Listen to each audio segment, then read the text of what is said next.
They weren't just there. They were angled slightly inward, like they had been waiting. The left toe pointed toward my right foot, the right toe toward my left, their dark leather dulled by scuffs that caught the aisle's overhead light in a way that made them seem wet. It was almost midnight, and the only sound in the store was the distant hum of the refrigeration units. No carts, no customers, just me and those shoes in the middle of aisle 7, surrounded by neatly stacked paper towels and bleach bottles. My name is Tyler. I've been a night stalker at a Walmart in southern Indiana for a little over a year. The job is simple. Keep shelves full, keep the floor clear, stay invisible. But sometimes the store doesn't let you stay invisible. Sometimes it notices you back. I didn't touch them. I didn't even get closer than 10 feet. My first thought was customer forgot them, but that died fast. Customers don't take off their shoes and leave them perfectly aligned like they're standing at attention. The leather was dry and cracked in places, like skin left out in the sun. But the soles looked new, too new. The tread was sharp and unworn, the black rubber untouched by dirt. A cold draft brushed the back of my neck. That shouldn't have been possible. The store's HVAC doesn't push air down low, and I was between two tall shelving units. I turned, scanning past the neatly faced products, and caught a whiff of something sharp. Burnt. It reminded me of overworked wiring or scorched toast, but deeper, almost animal in a way I couldn't pin down. I backed up toward the intersection of the aisles, meaning to loop around and approach from the other end. But something about the sight made my stomach tighten. The shoes weren't just facing me anymore. They were closer, half a foot, maybe a little more. Not much, but enough to know they hadn't been there when I looked away. The polished floor reflected them perfectly, except in the reflection, they weren't empty. There was the faintest blur of something above them, like legs, like a shadow that didn't exist in the air around me. I blinked hard, and it was gone. I reached for my radio to call Mike, the shift lead, but before I could press the button, the intercom cracked to life. It wasn't the usual click or the static pop. It was more like a throat clearing. Then a voice, low and flat. Tyler, aisle 7. My thumb froze over the radio button. That voice didn't belong to Mike, or anyone else I knew. It wasn't a voice meant for public announcements. It was private, pressed right against the inside of my ear. The shoes hadn't moved this time, but it felt like they were leaning toward me, watching without eyes. I took one step back, and the hum of the refrigeration units seemed to deepen, like the sound was coming from inside the aisle itself. The burnt leather smell grew stronger. I couldn't remember deciding to move, but I found myself walking away, my own shoes echoing too loudly in the empty store. Just before I turned the corner, I looked back. They were no longer side by side. One was slightly ahead of the other, mid-step. The intercom clicked again, a dry snap that made the air feel thinner, and then a thread of static unraveled through the ceiling speakers. Somewhere down Seasonal, a motion sensor light fired and hummed, as if the store itself had taken a breath to speak. I stood at the end cap of paper goods pretending to face a shelf, my hands resting on shrink-wrapped rolls, palms damp against the plastic. Tyler, the voice said, softer this time, as if it had leaned closer to the mic. Aisle 7. I pressed my radio button. Mike, you on? My voice sounded like it belonged to someone shorter, smaller, a kid asking to be let in. No answer. Just the low battery chirp from someone else's unit far away, a lonely beep that wandered across housewares and died above the bakery. On the ceiling, the square metal grill of a speaker stared down at me. The smell hit me again. Burnt leather and something chemical, like a belt sander riding too long on the same spot. I wiped my hands on my jeans and headed for the back hallway, the one that led behind the customer service desk to the manager's office and the tiny tangle of wires that passed for our audio system. If anyone was playing games, they'd be back there. Halfway down the hall, the temperature changed, cooler by a few degrees, enough for my skin to pebble. I passed the time clock, the HR bulletin board with its curled flyers for dental discount plans, and the fire door that always whined but never opened for anyone after midnight. I could hear the store again only as a memory, as if I had already closed a thick door behind me. The hum of the freezers became a pulse in the wall. The intercom clicked. I froze. In a narrow corridor with no speakers, the sound came from nowhere and everywhere, a metallic swallow traveling in the drywall. Not that way, the voice said. We're not back there. My thumb tightened around the radio until it creaked. We. The word crawled across the inside of my skull like a centipede. I put the radio to my mouth anyway. Mike, if this is a joke, I'm not laughing. I turned the corner into the security cubicle. 3 monitors, 2 dead, 1 cycling through cameras with lazy indifference. The chair had an imprint like someone had just gotten up. The room smelled like old coffee and dust warmed by plastic. And beneath that, faint but wrong, the scorched note, as if a belt had cooked itself on a spin cycle. The mic for the intercom sat on the desk, black and harmless. I reached out and touched it. The plastic was warm. "Tyler," the intercom said, but not from the mic in front of me. From above, from the ceiling speaker in produce, far across the store. "Aisle 7. I watched the single working monitor, its grainy feed cycling. Tire and lube, empty bays and a red exit sign bleeding into itself. Pharmacy, metal grates, a row of blue glow from refrigerator doors. Electronics, TV screens looping a color bar at low brightness. And then aisle 7. The shoes were there, exactly where I'd left them, except not exactly. The left shoe was angled outward now, pointing toward the cross aisle. The right stood square, as if bracing. A shape drifted at the edge of the frame, a softness in the pixels like heat waves bent around a person-sized absence. I leaned in until my forehead touched the glass. On the desk beside the mic lay a thin stack of printouts. Overnight notes Mike would scribble and abandon. On top was a receipt, not one of ours anymore. The old design from before the remodel, with the 10-digit store number printed in a font we'd stopped using years ago. I recognized that font like a childhood smell. The date said June 11th, 2005. Time, 3:12 a.m. Cashier ID 000, total 0000. A little black smear marked the item line, just enough ink to hint there had been text there, then heat had bled it away. I turned the paper over, and in ballpoint someone had written my last name. Not just the spelling, the way my sophomore English teacher used to write it when she wanted me to stay after class and talk about my grades. A hard hook on the Y, a tiny notch in the tail. I set it down on the desk because my fingers had started to shake. When the intercom clicked again, I didn't flinch. "Your shoes," the voice said. "You left them." My throat tightened. "I'm wearing mine." "Not those," it said. A little laugh underneath the words, the kind adults make to soften bad news for children. "You remember?" I tried to picture my feet as a kid. The socks with cartoon stripes. The cheap sneakers melting along one seam by the toe because I dragged my feet on my bike. A summer afternoon, hot pavement, a line of ants. The monitor flipped to garden center. Night wind moving through plastic sheeting like an animal trapped in sleep. Back to aisle 7. The camera showed no one, showed everything. The waxy sheen of floor, the behave-yourself straightness of product fronts, the shoes like punctuation in a sentence the store refused to end. I turned the mic toward me and pressed the talk button. A small red LED lit. "This is Tyler on overnights. If you need assistance, please come to the front. Store is closed to customers." I let go. The LED went out. I waited. The silence grew a skin and pressed itself against me. When the answer came, it didn't come through the mic. It came through the metal of the desk, through the legs of the chair, through the floor, up through the cartilage of my knees into the hollow of my chest. "Front is closed," the voice said. Patient, careful. You know that better than most. A name I hadn't used in 10 years slipped through my mind like a fish. Quick, silver, gone. A woman's voice in memory asking if I'd found my mother yet. The taste of pennies.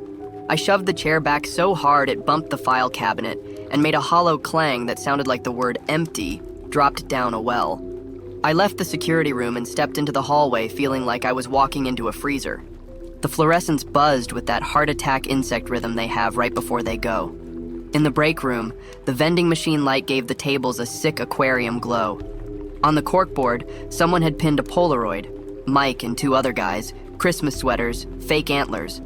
A third pair of antlers, off-center and lower than the others, lurked near the corner of the frame like something crouched. I kept walking. The store opened in front of me, all that tidy night space waiting, and from the ceiling the speakers breathed. "Tyler," the voice said, almost kind now. "Your mother told you to wait by the shoes, remember? She said don't move. She said if you wander, you'll get lost again." my vision blurred, not from tears but from some pressure behind my eyes. I hadn't told anyone here about the day my mother left me in a Payless while she made just one quick stop that wasn't quick. Not for a 7-year-old who measured time in the number of times the automatic door sighed open for nobody. I hadn't told anyone how long the afternoon tasted like rubber and dust and the sweaty upholstery of bargain sneakers. I hadn't told anyone the sign over the clearance bin had my name missing a letter, and the man who finally noticed me knew it without looking at my wristband. "You remember," the voice coaxed. "Good boy." I wanted to throw the radio. I wanted to crawl under an end cap and wedge myself into darkness. Instead, I forced my legs to move and headed straight back to aisle 7 because there was nothing else to do, and because the shoes had made a promise I didn't understand. As I stepped onto the glossy floor of the cross aisle, the scent hit so hard it stung. Burnt leather, glue, the sweet chemical of new soles. The air over the tile felt warmer than the air over the grime lines near the shelf bases, like a body had just walked there and left temperature the way we leave footprints in snow. The shoes waited. One toe nudged into the next tile, as if testing depth. The laces lay in neat, even loops, not quite symmetrical, more human than perfect. I crouched without meaning to and held my palm over them. Heat rolled up from the empty space as if someone had just stepped out. My skin prickled like I was holding my hand over a burner just turned off. "Tyler," the intercom whispered, and it didn't come from the ceiling this time. It came from inside the shoes, from the blackness where ankles should be. "Walk away." A breath moved behind me. When I turned, no one was there, but the mop bucket in the next aisle drifted an inch as if remembering it had once had a hand. Somewhere across the store, a shopping cart let its wheels settle into a new position with a clang that sounded too much like a laugh. "Walk away," the voice repeated, closer, or maybe not closer, but truer, like it had found my natural frequency. "If you see a pair of shoes alone in an aisle, you walk away." I stood up slowly, knees popping. My own shoes creaked. The sound was small but greedy in the hush. Behind the laces, the dark deepened like depth itself had bent to watch me, and I realized the voice wasn't giving advice. It was giving directions. The aisle didn't narrow, but it felt like it did. As if the shelves leaned in and the space between them learned my shape and pressed to fit. I eased forward with the scanner in my right hand like a talisman. The red beam a small authority I could point at UPCs if I needed to pretend I was here for a reason, other than listening to a voice inside empty shoes. No one else was on overnights tonight except Mike and Nora in grocery, and the thought was both comfort and threat. Comfort because witnesses make the world behave. Threat because if it didn't behave, there would be so few of us to disagree with it. I clicked the scanner just to hear it. The little chirp answered like a bird too far into winter. I left the shoes in the middle of 7 and stepped into 8, the cleaning supplies aisle that always smelled faintly medicinal even when nothing was open. The floor here was a little tackier. Someone had laid down extra wax after a spill a few nights ago, and each footstep peeled up a thin stick sound that reminded me of tape giving way. The air felt heavier, humid with the breath of cheap plastic bottles. On the lowest shelf, a row of mops leaned together like men sharing bad news. I tried my radio again. "Mike, status? Nora? Anybody got their radio on?"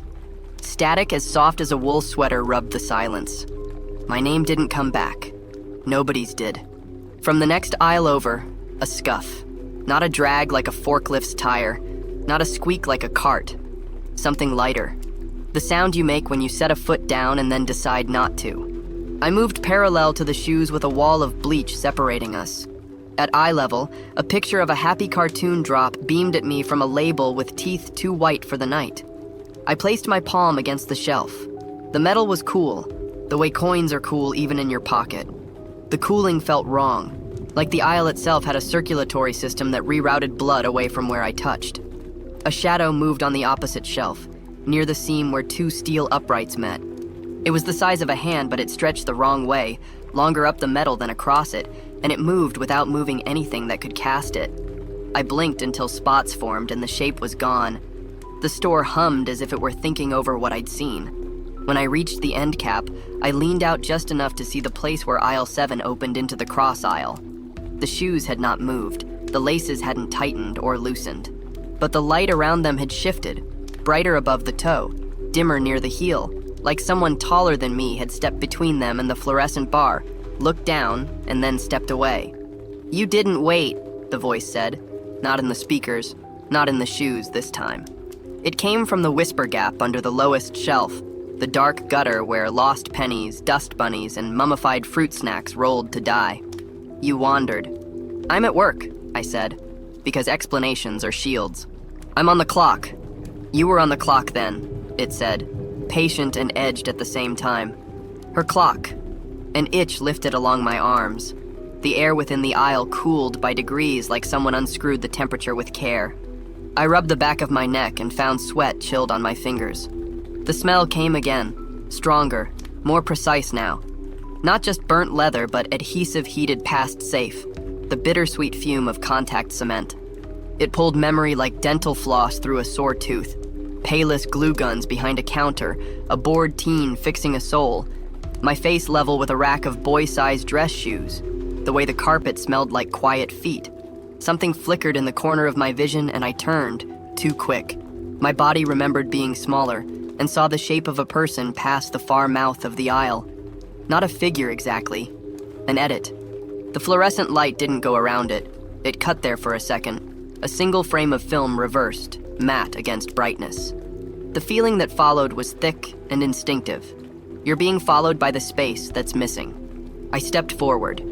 The peg hooks of dusters rattled like fine rain. The sound traveled ahead of me and came back less than it had been, as if distance ate noise. On the floor, the reflection of the overhead light looked duller, as if a thin soot had settled that I couldn't see otherwise, and my footprints wiped it in brief ovals that closed after I moved on. Another aisle over. Diapers and baby wipes. The aisle that always made me feel permanently intruding, even at noon on a Saturday crowded with tired parents and carts shaped like cars. I cut across there on purpose to test myself. The packages beamed happy babies with eyes too big for the hour. The scent changed to a powdery sweetness that didn't belong in the store at night. Beneath it, the burnt smell threaded thin as a vein. Across the top shelf, a shadow slid. It didn't attach to anything.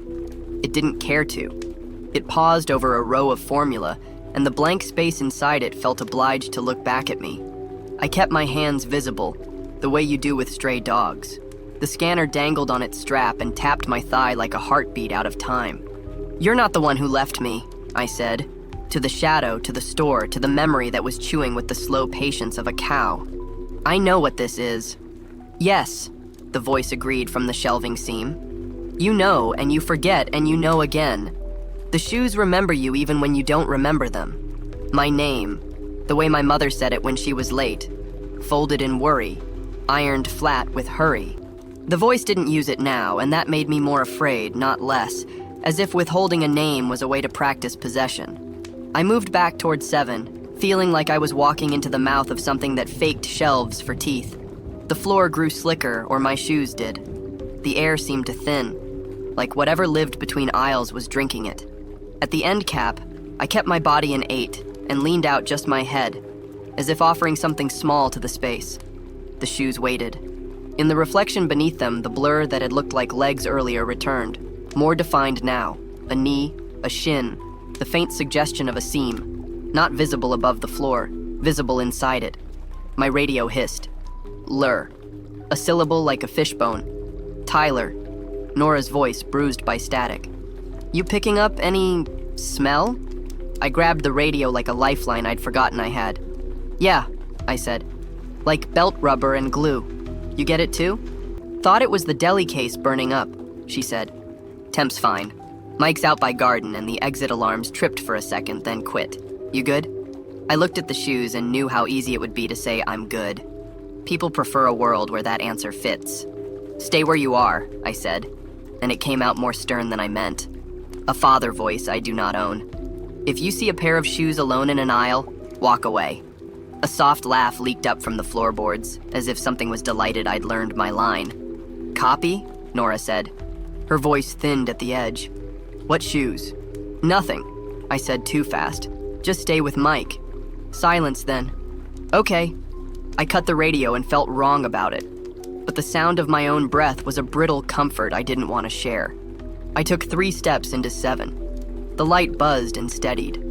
The store's air was stale like a basement that had memorized a summer and wouldn't let it go. The shoes faced me fully again, as if relief had loosened their posture.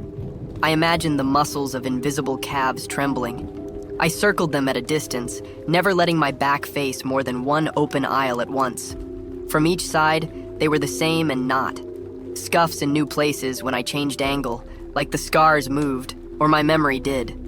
The smell peaked near the toes and bottomed out near the heels, which was wrong if heat had risen from them, unless heat was hiding. A whisper stitched under the shelving to my right, like a sweater snagging. "You left the fitting room door open," it said, and the words weren't a reproach. They were a fondness replayed. "You stood with your toes on the strip of yellow and black tape and asked if you could go." The tape. The warning to keep the door clear. I pictured it against my sandals, age 7, and the grain lifted on my tongue like splinters. I tasted pennies again. I smelled glue. I looked at the shoes and thought of what a body owes a store when the store has already learned its height. From halfway down the aisle, where the bulk packs of toilet paper towered, a shape shifted. Not a person. 2 inches of darkness, inching, as if drawn along the floor by breath. It paused by the plastic-wrapped corner of a 12 roll and stuck there. The plastic bent as if a hand leaned in. The trapped air inside the shrink wrap fogged a little patch, then cleared, then fogged again, like a tiny window breathing. "Stop," I said. More to the patch of fog than to anything else, because it was the only part of the world obliging enough to show me cause and effect. The fog paused, grew, paused. The plastic flexed and made a sound like a quiet knuckle. I turned the scanner on and painted the red line across the blackness inside the shoes. The beam hit something that wasn't there. It refracted, bent, slid sideways on emptiness, and skated up the aisle as if a calf muscle had flinched. The intercom clicked, far away and inside my ear at once. "We're almost done." "With what?" I asked. "With forgetting where you stop," the voice said. A ripple moved the stacked paper towels, second shelf from the bottom, 3 units down. Not a wind, not a mouse. The stack slumped, then corrected itself as if a back straightened, embarrassed at being caught. A shadow rose 2 inches up the metal and held there, like a tide learning a new shore. I felt suddenly that if I backed away, the shoes would follow, and if I stepped closer, they would too, and that either way, their distance from me would remain the same until something decided it shouldn't. The thought made my teeth feel loose. I took a breath shallow enough to pretend it didn't count. From the far end, past bulk water, a figure crossed the aisle again. No outline, just a cut in the humming light, and this time it stopped at the very edge and turned its absence so I could feel it looking. The shelves went quiet. The speakers went quiet. The store itself held its breath the way we do when a doctor presses the cold disc to our chest and says, "Again." I understood then that whatever was moving past the shelves had never needed to step around obstacles. It went through things and left them slightly not themselves. The aisle was filling with items that remembered being touched by nothing. My own skin learned that shape from the inside out. I thought, if I run, I will hear it run, and the sound will not come from feet. I thought, if I speak, I will hear my mother answer me in a voice that doesn't belong to her anymore. So I did the smallest thing. I blinked. When my eyes opened, the laces lay in different loops. And somewhere in the rack behind me, something that had waited years to be found slid 1 inch nearer to the edge. The shoes stayed in my periphery as I made my way toward the fitting rooms, the way you keep a glass of water in sight when you're sure it's poisoned but you still have to drink from it later. I told myself I was moving away from them, but in a store like this, every route feels like it loops back. Our fitting rooms are in the clothing section, past racks of sagging t-shirts and discount jeans. The floor shifts there, from the echoing polish of the main aisles to a duller tile that muffles footsteps. The air gets warmer too, dense with a blend of detergent scent from fresh shipments and the faint, stale perfume of customers who've lingered too long. At night, though, the smell changes. It's closer to skin left too long under a blanket, faintly sour, faintly sweet. The corridor leading to the fitting rooms is narrow, lined with tall mirrors meant to trick the brain into feeling less boxed in. At night, they do the opposite. The lighting here is softer, yellowed, so your reflection looks just a little more tired, your eyes darker, your jaw set harder than you remember it. I passed the mirrors quickly, my scanner swinging at my side like a pendulum trying to hypnotize me into forgetting why I'd come. The main fitting room door was shut. A laminated sign hung on the handle. Closed for cleaning. See associate for assistance. That sign had been there for weeks. We only open the fitting rooms during day shifts now.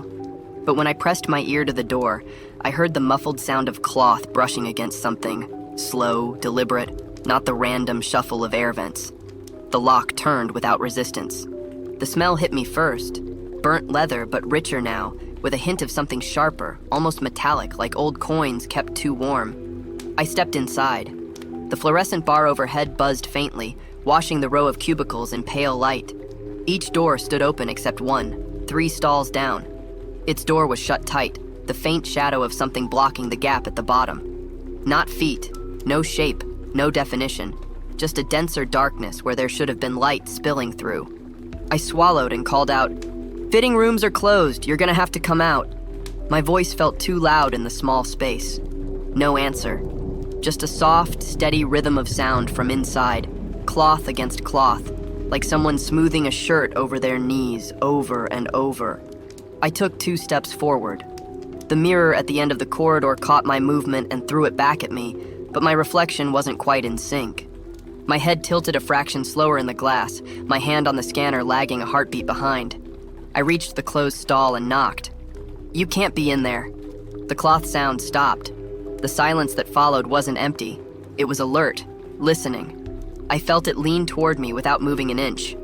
My fingers hesitated on the handle, but I turned it anyway. The latch slid back with a dry click. I pushed the door inward. Empty. No clothes, no shoes, no bag, no coat. Just the faint impression of weight on the built-in bench, like someone had sat there long enough to convince the vinyl to remember them. I stepped inside. The smell clung thicker here, and the air was warmer, as if whoever had been here had just left seconds ago. I crouched to look at the floor. In the dust by the wall, barely visible, were 2 faint outlines. The ovals of shoe soles, pointed straight at the door. The lights in the fitting room flickered once, twice. When they steadied, the outlines were gone. I backed out, shut the stall, and found my own reflection waiting in the end mirror. But there was something off. My reflection's shoes weren't mine. They were the dark, scuffed leather pair from aisle 7. And as I watched, the laces in the reflection tied themselves. I left the fitting room slower than I'd entered, my own footsteps sounding like they belonged to someone trailing me by half a second. The moment I crossed back into the main aisles, the hum of the store returned. Low, steady, like an animal that had been holding its breath and finally decided to let it out. The shoes in aisle 7 were out of sight now, but that didn't loosen anything in my chest. It just made the pressure shift. I told myself I'd check my locker, maybe grab a drink from my bag, something to anchor me in the normal. The employee hallway in the back of the store is narrow, lit by those buzzing bulbs that always seem like they're on their last day. The walls are painted that Walmart beige, a color you stop seeing after your first month. Tonight I saw it. Every patch of it. Too clearly. Our lockers are old, dented metal with chipped paint, a row of combination locks hanging like dull silver fruit. Mine's the 4th from the left. I spun the dial, hearing the tiny clicks stack into place. The door opened with its usual metallic groan. My backpack sat where I left it, the zipper half open, the familiar sight of my water bottle tucked inside. But sitting on top of the bag was a receipt, not a current one. The paper was thick, yellowed at the edges with the old Walmart logo, the smiley face version they haven't used in years, printed in faint blue ink. The date was June 11th, 2005. The time, 3:12 a.m. Total, 000. No items were listed, just a single dash where they should have been. And beneath the printed text in blue ballpoint ink was my last name. Not the way I write it now, rushed and half-formed, but the way my sophomore English teacher used to write it on graded papers. Each letter crisp, deliberate, as though it was meant to last. I ran my thumb over the writing. The paper was warm. Not the warmth of a pocket or a hand, but the kind of warmth that comes from something just pulled from a machine. I flipped it over. On the back, faint and almost lost to the paper grain, were the words, "Still waiting." The locker room air felt denser, like it had been pulled tight. I shut the door quickly, but before the latch clicked, I saw something else, wedged in the narrow gap between the side of my locker and the one next to it. A second receipt. Identical date, identical time. But this one had something printed under items purchased. 1 pair, men's leather shoes, size 10. That's my size. I left the locker half shut and stepped back, but the receipts, both of them, were gone when I looked again. My backpack sat alone, zipper still half open. The hum of the overhead lights didn't change, but I realized my breathing had synced to it, like I'd been timed without knowing it. Somewhere in the store, the intercom clicked once, then silence. And then, from far down the hall in the direction of the sales floor, the faint scrape of a shoe sole pivoting on polished tile. Not 2 shoes. Just 1. I followed the sound, but slowly, as though each step was a decision I could still take back.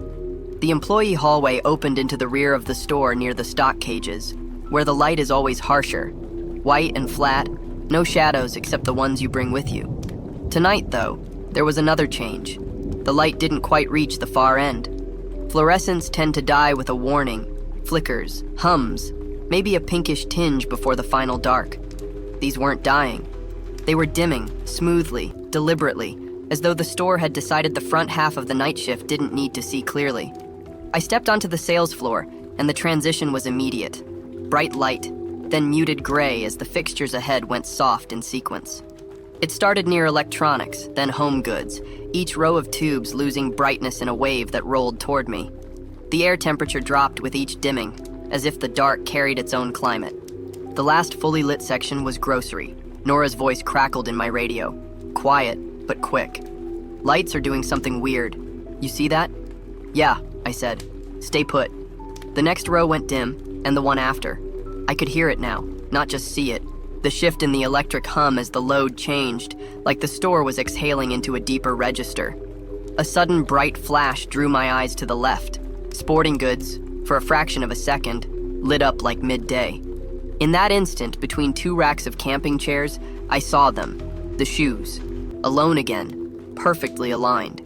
The light dropped back to gray, and they were swallowed in the shadow. I turned down the main aisle toward them, passing end caps that looked like they'd been dipped in old photograph sepia. The dimness wasn't uniform. Some shelves seemed darker than others, shadows collecting unevenly like water pooling on a sloped floor. My own shadow stretched unnaturally far ahead, distorting as it climbed the side of a pallet of bottled water, its head bending around the corner before my body caught up. Halfway there, the intercom clicked. I didn't even stop this time. "They're waiting," the voice said, so low I almost missed it under the electric hum. "Who's waiting?" I asked, without thinking. The reply came in a sound like leather creaking, close enough that I turned, expecting someone behind me. No one was there. The shoes were closer, though, not where I'd seen them in sporting goods, but now standing in the middle of the household aisle, half in shadow, half under a single stubborn light. The laces moved, just a fraction, tightening, like a hand had clenched inside them. I stepped closer, scanning the shelves on either side for movement. The products here, mops, dustpans, bleach, stood unnaturally still, their plastic and cardboard faces dull in the low light. But down low, near the floor, something shifted. A ripple in the reflection on the polished tile, moving toward the shoes. Then the light above them went out. Not flickered, not dimmed. Out. The darkness didn't feel empty. It felt full. When the light came back a second later, the shoes were gone.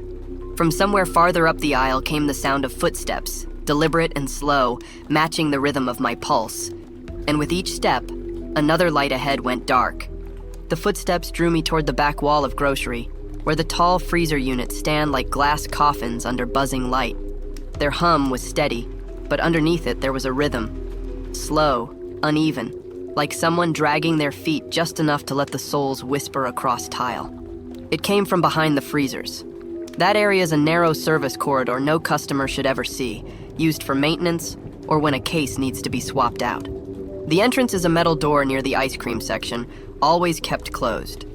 Tonight it was open a hand's width, enough for a spill of cooler air to slide out and curl around my ankles. The air smelled faintly of frost and something older, like when you open a long-forgotten chest freezer in a garage and the cold air carries the memory of everything it's ever held. Beneath that was the burnt leather scent again, sharper now, almost acidic. I nudged the door open with the scanner. It swung silently, which was wrong. It usually groaned on its hinges. The corridor beyond was lit by a single bare bulb halfway down, leaving both ends in shadow. The footsteps stopped. "Hello?" My voice came out low, more a test than a greeting. The silence that followed was thick enough to make my ears buzz. I stepped inside, letting the door close behind me. My shadow joined the one cast by the bulb, both of us stretching and bending along the narrow walls. I moved forward. The concrete floor was gritty under my shoes, cold seeping up through the soles. On my left, the backs of the freezer units loomed, metal panels with condensation beating and running in thin lines. The air here carried the hum differently. It felt like it vibrated in my teeth. Halfway down, something shifted in the darkness ahead. Not a full shape, just a shift, like the air had moved around an object that hadn't been there before. The bulb flickered once, and in that stutter of light, I saw them. The shoes. They weren't sitting politely now. They were angled toward the far end of the corridor, one toe pointed forward, the other slightly back, as if mid-step. "Why here?" I muttered, but the question wasn't mine alone. It felt borrowed, pulled up from some old part of me that had asked it before. The burnt leather smell intensified. My radio hissed, just a quick burst of static, and then a whisper, too close. "You've been here." I scanned the shelves in my memory, trying to recall ever stepping into this corridor before tonight. Nothing. No reason to be here. Yet something about the faint condensation trails on the metal made my skin crawl. Two thin, parallel lines running from waist height to the floor, as if something tall had stood pressed against the unit long enough to melt its outline into the frost. The bulb swayed slightly, though no air moved. Its chain creaked like a rope holding weight. Behind me, in the darkness near the door, a footstep. Slow. Heavy enough to click against the concrete, light enough not to echo. I turned. Nothing. Just shadow. When I faced forward again, the shoes were gone. The bulb stopped swaying. The hum deepened. And from the far end of the corridor came the unmistakable sound of a wet sole peeling away from the floor, once, twice, moving away from me into the dark. I followed. Not because I wanted to, but because the space seemed to lean that way, pulling me along like a shelf bowing under too much weight. And with every step I took, I could hear a second set just ahead, always ahead, never letting me catch up. The service corridor spat me out into the rear of the dairy section, where the cold bit harder and the light felt cleaner. My breath fogged faintly in the air. The freezers hummed in unison, but under that steady sound I caught another, the faint squeak of a cartwheel. It shouldn't have been there. The store was closed to customers hours ago. I followed the sound past the milk cases and around the corner toward the baking aisle. That's when I saw her. She stood halfway down the aisle, a shopping cart angled toward the shelves like she'd just stepped away for a second. Her back was to me. She was tall, wearing a light blue coat that didn't match the season, thin fabric, the kind you wear in late spring. Her hair was tied back, gray at the edges, but dark through the middle. "Ma'am?" My voice sounded smaller in the open space. "We're closed. Can I help you find the exit?" She turned slowly, and in the washed-out fluorescent light, her face looked like it belonged in an older photograph. Soft features, the faint smudge of smile lines, eyes too focused for this hour. She didn't seem startled to see me. "You grew into your nose," she said. The words caught me off guard. "Sorry?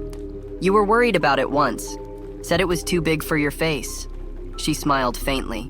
"It isn't. Fits you now." I didn't move closer. "Do I know you?" "You don't remember me," she said, almost like she was answering herself. "That's fine. You were 7. We were in line together. You were wearing sandals with blue straps. Your mother told you to wait by the shoes." Every muscle in my body seemed to go cold at once. I hadn't thought about those sandals in years, but the detail was exact, down to the fading on one strap where I'd scratched it with a stick. "I think you've mistaken me for someone else," I managed, but my voice had no conviction. She tilted her head slightly, as if examining me under better light. "No, you're him.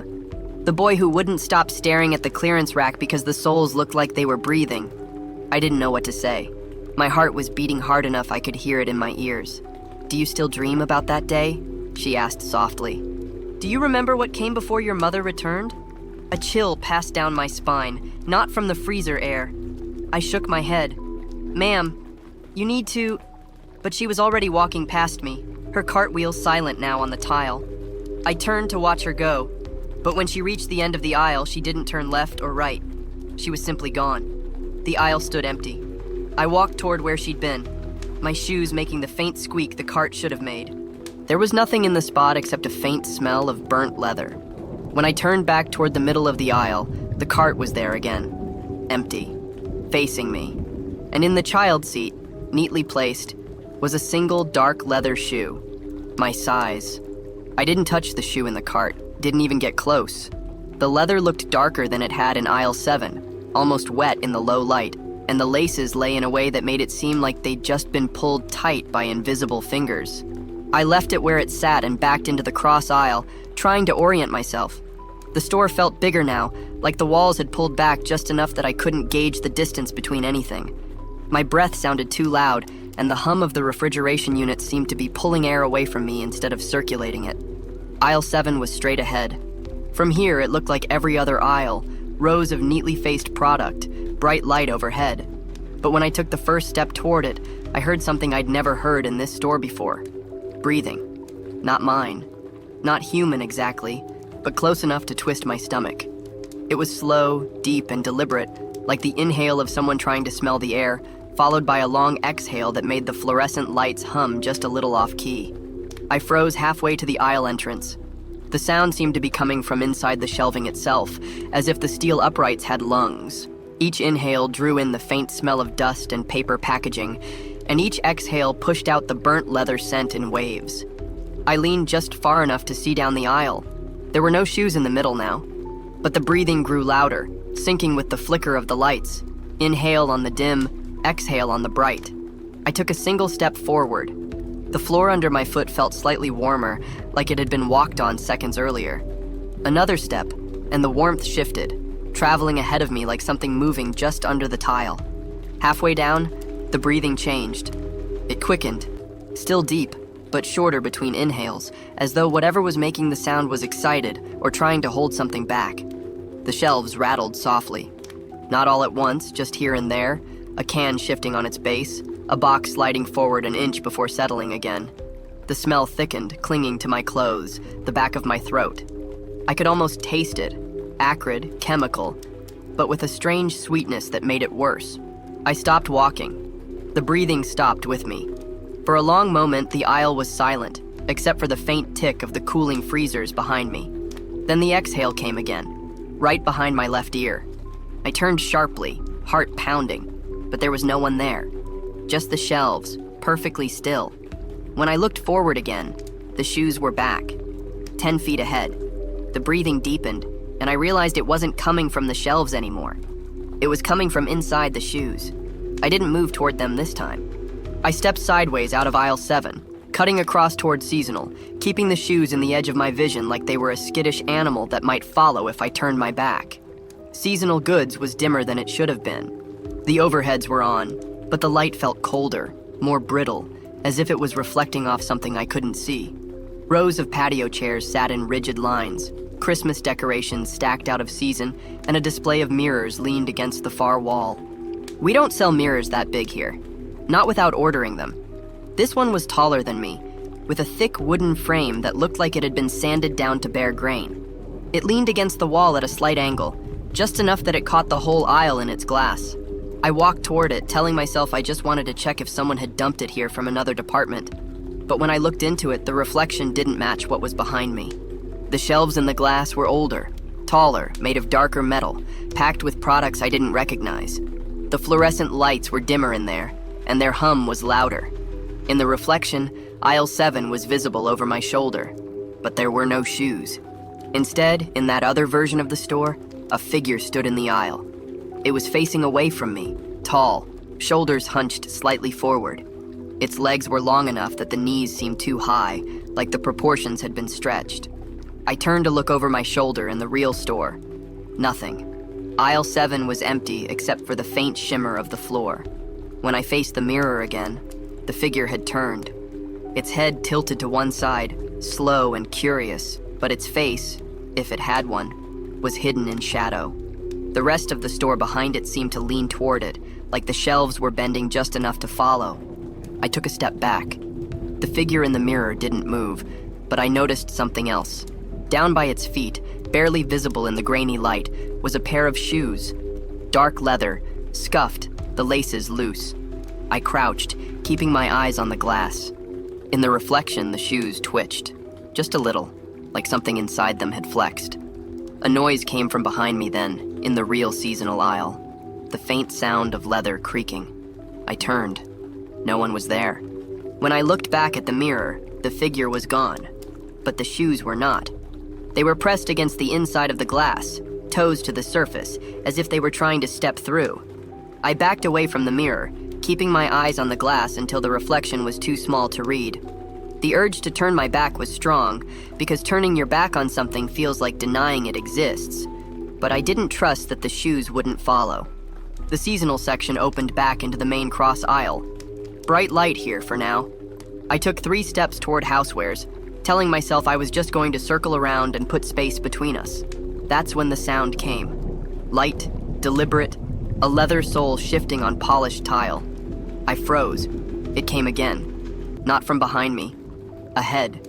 I moved forward cautiously, scanning each aisle opening. The third one in was empty, but halfway down I caught movement on the floor, the faintest scrape, as if something had just rotated in place. The shoes were there, not sitting neatly, but offset. One pointed toward me, the other slightly turned, like they'd pivoted to keep me in sight. I stood at the aisle's mouth for a long moment. Then, because I had to know, I stepped in. The shoes didn't move. I walked halfway down, keeping my eyes on them, every step echoing louder than the last. When I was close enough to touch them, the smell hit. Burnt leather, glue, and something damp underneath, like rain-soaked carpet left to rot. I crouched. The shoes were perfectly still, their scuffs familiar now, almost memorized. Then, without sound, they slid 2 inches closer to me. Not jumped, not tipped, slid. The motion was too smooth, like they were on an invisible track under the floor. My breath caught, but I didn't move. The tile beneath them looked normal, no seam or break in the pattern. The left shoe twitched again, just a nudge, as if testing its own range. I stood slowly, my knees popping in the quiet. The moment I was fully upright, the right shoe rotated on its heel, slow and steady, until it faced the far end of the aisle. The left followed.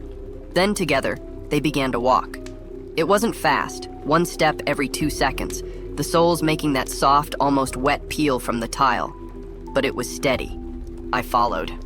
Not close enough to reach them, but close enough to see where they went. At the end of the aisle, they turned right, heading toward the employee hallway. When they reached the corner, they stopped. And though they had no head, no eyes, I knew they were waiting for me to follow. I didn't want to follow them, but not following felt worse. Like if I let them leave my sight, they'd choose a place to wait that I wouldn't see coming. They stayed at the corner until I was within 6 feet, then pivoted together toward the back of the store, gliding silently over the tile. The employee hallway ahead was darker than usual. The motion sensor light should have snapped on, but it didn't. Instead, a faint blue glow spilled out from the open door of the walk-in freezer. The shoes reached the threshold, paused, and then turned to face the open door. I stopped several paces back, the air already cooler here, biting faintly at the skin on my arms. The burnt leather smell clashed with the freezer's sharp frost, creating a scent that made the back of my throat itch. The inside of the walk-in was all steel and shadow. Frost rimmed the shelves. A single dangling bulb swayed just slightly, its chain creaking like it had been nudged. The concrete floor gleamed with a thin glaze of ice, reflecting that ghost blue light upward. I stepped closer. The shoes didn't move. On the inside of the freezer door, where condensation had frozen into a foggy sheet, words had been traced in uneven lines. Don't go back to 7. The letters were sharp-edged, as if scratched with something harder than a fingertip. The frost around them was fresh enough that I could see tiny crystals falling. I stared at it for a long moment, my breath clouding the air in front of me. Then the intercom clicked. "You never learn," the voice whispered. Not from the ceiling, but from inside the freezer, somewhere deep between the shelves. I took a step back. The shoes turned to face me again. A slow, deliberate creak came from within the freezer, followed by the faintest sound of something stepping onto ice, soft at first, then growing heavier.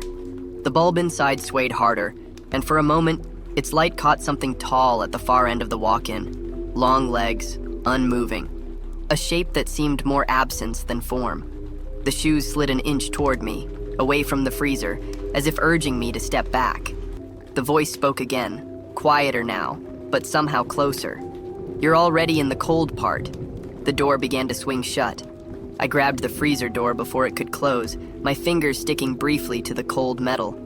The shoes were still facing me, just outside the threshold, unmoving but expectant, like they were waiting to see which way I'd choose. I stepped backward into the hallway, letting the door seal itself shut with a heavy thunk. The burnt leather smell thinned, replaced by the chemical tang of cleaning agents stored nearby. For a moment, I just stood there, breathing in the warmer air like it could wash something off me. My scanner chirped suddenly. The sound was sharp in the narrow hall, the same cheerful beep it makes when a barcode registers. I hadn't touched it. The screen lit up with an inventory entry. SKU 0000, leather shoes, QT11. Before I could process it, the scanner beeped again. SKU 0 Bershu, leather shoes, QD2. The screen flashed a third time. SKU 0 Gorozu, Tyler, last name, QT1. I froze. The display stayed there, my name centered in that bland, blocky font, as if I were just another product on the shelf. The scanner chirped once more, but the screen didn't change. Only the quantity ticked up. QTY2. A slow cold spread across my back, like the number was counting something I couldn't see. From the other end of the hallway came a sound, metal rattling, the hollow clang of a stock cart hitting a shelf. I turned toward it, but the space was empty. The scanner beeped again. This time the display didn't just show my name. Underneath it, a new line appeared. Location, aisle 7. I shut the scanner off, or tried to.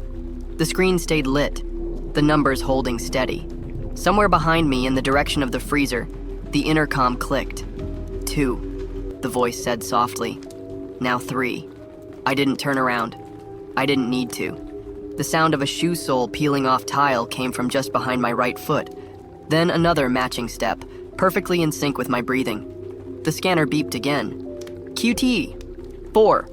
The burnt leather smell hit so strong this time it was almost visible, curling in the air like smoke I couldn't see but could feel in my teeth. It coated the back of my tongue, bitter and sweet at once, the way the inside of a shoe smells after it's been rained on and left in the sun. I backed down the hallway toward the sales floor, each step dragging against the weight of the smell, like the air was thicker here. The scanner, still on despite my attempts to shut it off, pulsed faintly in my hand. Not a beep, but a low, vibrating hum in time with my heartbeat. The smell seemed to move with me, swelling when I slowed, fading slightly when I stepped faster. It wasn't random, it was following. I emerged into the main aisles, their bright overhead lights looking wrong now, too clean, like the store was pretending it normal. But the smell didn't fade. If anything, it sharpened, cutting through the detergent scents in laundry, overpowering the sugary chemical cloud in candy. When I reached the intersection near aisle 7, the air grew hotter. Not warm, hot, as though a vent was blasting heat straight from an oven. I could feel it on my shins, on my hands. The source was obvious before I even looked. The shoes were back. They stood dead center in the intersection, toes aimed at me. The leather gleamed, darkened by some invisible wetness, steam rising faintly from the creases. The burnt smell poured off them in waves, so dense it felt like it was pressing on my skin. I tried to sidestep into another aisle, but the heat followed, rolling along the floor. My shoes stuck slightly to the tile, like the heat had softened the polish beneath me. The intercom clicked. "You smell it now?" the voice said. "It's not burning. It's remembering." The scanner in my hand vibrated harder. I glanced at the screen, my name still there, quantity climbing. 5, 6, 7. The smell was almost unbearable now. I coughed, eyes watering, throat raw. The shoes took a step forward, not slid, not tipped, stepped, the heel lifting clean before settling again. Another step. Steam curled upward from the soles, and I saw just for a second the faint imprint of toes pressing from inside. The smell grew so strong I thought I'd choke. And then, as if sensing it had reached its peak, it stopped changing, held steady. I realized too late that wasn't the smell filling the air anymore. It was the heat, and it was moving closer. I forced myself to move, fast enough to make distance, slow enough not to break into a run that might invite something to chase me. The heat seemed to lag behind, but the smell clung like static, every inhale thick with it. The security room felt like the only place I might catch a neutral breath. I slipped inside and shut the door, the click of the latch louder than I wanted it to be. The monitors glowed in the dim, their shifting light the only motion here. 3 of the screens were dead. The 4th was fixed on a loop from the store's camera feed. I reached for the controls, intending to cycle through the aisles, but the system jumped ahead on its own, straight to aisle 7. The timestamp read 03:12:04 a.m. In the grainy black and white image, the shoes sat perfectly in the center of the aisle. Then the feed flickered, and a figure appeared just behind them. It was me. I was standing too still, head angled slightly down, arms at my sides. My expression was unreadable in the static haze, but there was no question. It was me. On the feed, I took a step toward the shoes, knelt, and put my hand inside one. I watched my own shoulders shift, like I was feeling for something. Then both I and the shoes were gone. Just an empty aisle. The timestamp didn't change. I leaned in toward the monitor, my own reflection ghosting faintly over the image. As I did, the feed jumped again, to the mirror in seasonal. My grainy double stood there, but the reflection in the glass didn't match. In the mirror's version, my other self was barefoot. The shoes were behind him, angled inward, and the reflection's face, my face, was turned slightly toward the camera, eyes wide, mouth moving. The security audio crackled faintly. I reached for the dial and turned it up. The voice was quiet, but it was mine, and it was repeating the same thing over and over. Don't leave her there. Don't leave her there. Don't leave her there. The monitor flickered back to aisle 7, still empty. But the timestamp didn't change. It was locked on 03:12:04 a.m., as if time itself had been pinned there. Then the feed zoomed in on its own, the frame tightening until the center of the image filled the screen. It was the floor, polished and reflective. And in that reflection, barely visible, was a figure leaning over me. Long legs, wrong proportions, 1 foot inside each shoe. I left the security room without looking back at the monitors. The afterimage still burned into my mind. Those long legs, those wrong proportions, the way they seemed to bend toward me like a question I didn't want answered. The break room was on the far side of the employee hallway, and I told myself I was heading there to get water, maybe wash my face. Anything normal. When I pushed the door open, the first thing I noticed was the light.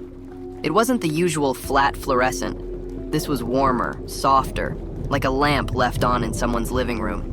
The vending machine in the corner hummed faintly, its rows of candy bars and chips glowing behind scratched plexiglass. The second thing I noticed was that I wasn't alone. They were here. The shoes sat neatly in the middle of the break room, toes aimed at the door as if they'd been waiting for me to arrive. The burnt leather smell was faint here, almost pleasant, like it had been filtered through something sweet, microwave popcorn maybe, or old coffee. I didn't step inside right away. The air felt different, heavier in the center of the room. My eyes flicked to the tables, metal surfaces scratched with years of initials, crumbs clinging in the grooves. My usual seat, the one in the far corner under the safety first poster, wasn't empty. A second pair of shoes sat there, identical. No laces tied this time, just loose loops spilling toward the floor, like an invitation. The intercom clicked, though there's no speaker in here. The sound seemed to come from inside the walls. "Sit," the voice said. I didn't move. The vending machine dropped something into the bin with a clunk. I glanced at it. Not a snack, just a folded piece of paper. I picked it up, hands shaking slightly. Inside was a printed receipt. June 11th, 2005, 3:12 a.m. Total 0.00. Under items purchased was a single line. 2 pairs, men's leather shoes, size 10. Beneath that, in faint ballpoint, was a message. Breaks don't last forever. When I looked back at the table, the second pair of shoes was gone. But the ones in the middle of the room had turned. Now they were facing the vending machine. And between them, in the space where ankles should have been, the floor was wet. 2 dark footprints that led toward me and stopped just short of my shoes. I didn't bother finishing the water I'd meant to get. I left the break room and cut straight through the back hallway toward the garden center doors. They were the closest exit, and right now, all I wanted was outside air. Even if it was humid, even if it reeked of asphalt. The doors stood ahead in a pair of tall panes, glass gone cloudy from years of weather.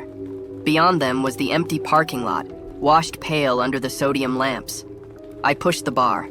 Nothing. I pushed harder, bracing one foot against the frame.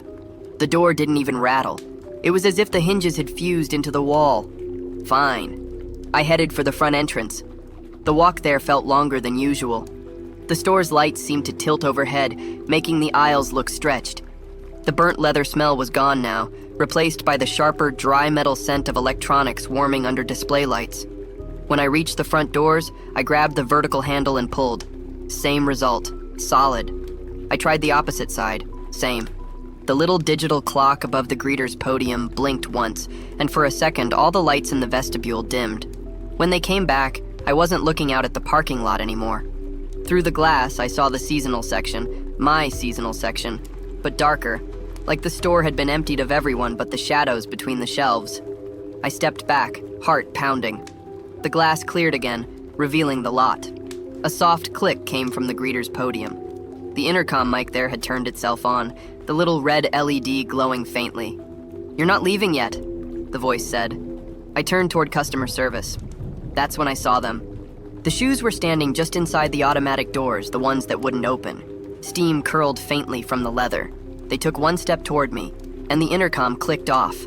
I moved fast, cutting away from the front doors and heading for the middle aisles where the shelves ran high enough to hide in. I didn't look back to see if the shoes were following. Looking back would make it real in a way I wasn't ready for. The store was too quiet now. No hum from the freezers. No faint ticking from the lights. Just the dry scrape of my own shoes on tile. I stopped in aisle 9, kitchen goods, and crouched low beside the bottom shelf. The smell here was metallic and faintly dusty, like pots that hadn't been used in years. I let my breath slow, listening. That's when I heard it. From the narrow, dark space beneath the shelving, a voice. It wasn't muffled like you'd expect. It came through clear, close, as if the space was a hollow tube meant to carry sound straight to my ear. Tyler. I froze. My name sounded too big for the space it came from, stretched at the edges. "Do you remember the tape?" the voice asked. "Yellow and black at your toes.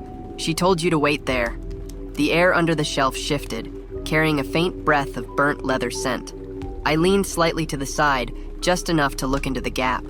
The shadows there were thick, layered, but something moved, slow and deliberate, like a hand pressing forward, the tips of fingers brushing along the tile toward me. I jerked back, my shoulder hitting the shelf hard enough to rattle pans overhead. The voice came again, softer this time. "If you go back, you won't leave again." I stood, backing away from the shelf. The shadow under it moved with me, as though it was stretching to keep me in sight. Then, from 2 aisles over, I heard the sound. One sharp step, then another. The shoes. The voice under the shelving spoke once more, almost a whisper meant for itself. They've been empty for too long. The sound of the steps was steady now, measured, patient. They weren't chasing me. They were meeting me somewhere, and I already knew where. I cut across the end caps toward the heart of the store, every turn shrinking the distance between us. The air was heavy with that low, invisible pressure you feel before a storm breaks. Except this wasn't weather. This was direction. Aisle 7 was waiting. The fluorescent lights above it buzzed in a way I hadn't heard before, like they were resonating with something below. From the entrance, I could see straight down to the far end, where the shelves narrowed into shadow. The floor shone in that too clean way, as though it had been freshly polished just for this moment. The shoes stood in the exact center, perfectly aligned, toes aimed toward me. I didn't step in right away. My feet hung at the edge of the tile, every instinct telling me the space ahead was different, separate from the rest of the store. The smell was here too, but subdued, almost sweet now, as if it were bait. From the far end of the aisle, something shifted in the reflection on the floor. It wasn't the shoes. It was taller, leaning just enough to suggest height without showing its outline. The intercom clicked. "You've kept us waiting," the voice said. Not angry, just certain. I stepped in. The moment my weight landed on the tile, the lights dimmed, not out, but enough to make the edges of the shelves blur. My shadow stretched ahead of me, touching the shoes before I did. Halfway down, the burnt leather smell deepened again, coating my throat. The floor felt softer here, almost like carpet under the thin gloss. The scanner in my hand came to life, unprompted, screen glowing bright. My name flashed once, then disappeared. In its place was a single word: returned. The shoes twitched, just enough to make the laces shift. I kept walking until I was a step away. The voice didn't come from the intercom this time. It came from the empty space above the shoes, from a height that made me tilt my head to meet it. Step in. I didn't understand until I looked down again. The shoes weren't on the floor anymore. They were sunk into it. Half the sole already swallowed by the tile, as though the ground itself had opened to take them back. And there was room for another pair. Mine. I stood over the hollow in the floor, the shoes waiting inside it like placeholders in a story that had been paused for years. The air was thick enough to feel on my skin, pressing in on my shoulders, my chest. The lights above me flickered once, twice. On the third flicker, they didn't come all the way back. The aisle was dim now, edges soft, the color drained into muted grays and yellows. Somewhere beyond the shelves, a slow exhale rolled through the store, deep enough that I felt it in my knees. The shoes twitched again. Not forward this time, but upward, as if stretching toward my own. Behind me, from far down another aisle, came a low, dragging step, then another, closer each time. The intercom clicked once, then held open. No voice, just the steady hiss of a line waiting. I took a step back, but the floor felt different now, stickier, pulling at my soles like fresh glue. My second step back was harder. By the third, I realized it wasn't the floor holding me, it was the heat. It rose up through my shoes, through the fabric, curling around my ankles like fingers. The smell hit hard, burnt leather, glue, something older underneath. The lights flickered again. When they steadied, I wasn't looking at the aisle anymore. I was looking at the mirror from Seasonal. It stood in front of me, the reflection showing aisle 7 as it should have been. Bright, empty, normal. But in the glass, I was barefoot. The shoes were behind me, angled inward. In the reflection, I stepped back into them. I felt the heat close around my feet in the real world. The lights went out. In the dark, something leaned close enough for the air to change against my cheek. "Good boy," the voice whispered. Somewhere far away, maybe in the store, maybe not, a door closed. And the floor under me felt like it had never been solid at all.